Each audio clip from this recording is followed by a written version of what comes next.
যেদিন তুমিও বৃদ্ধ হবে। একদিন আসবে যেদিন তুমিও বৃদ্ধ হবে, হয়তোবা তোমাকেও লাঠিতে ভর করে পথ চলতে হবে, যেতে হবে পথ চলে দূর গায়ে, একাকী পায়ে হেঁটে, সাথে হয়তো কেহই থাকবে না সেদিন। ছাতে পাটা রৌদ্রে এক হাতে ছাতি আর এক হাতে লাঠি, প্রয়োজনীয় কিছু কাপড় বা জিনিসে ভরা একটি ব্যাগ কাঁধে করে ঝুলিয়ে পথ চলবে তুমি।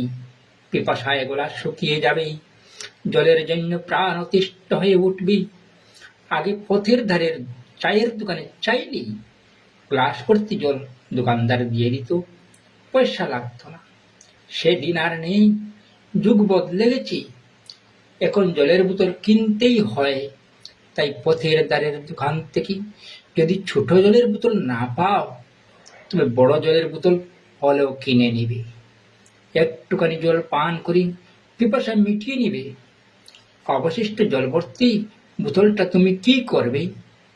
তোমার শরীরে যে পথ চলার শক্তিটুকু তা থাকবে না, কাদের ওই ব্যক্তিতে যে জিনিসগুলো থাকবে তাতেই তুমি হয়রান হয়ে উঠবে, দম ধড়ফড় করবে।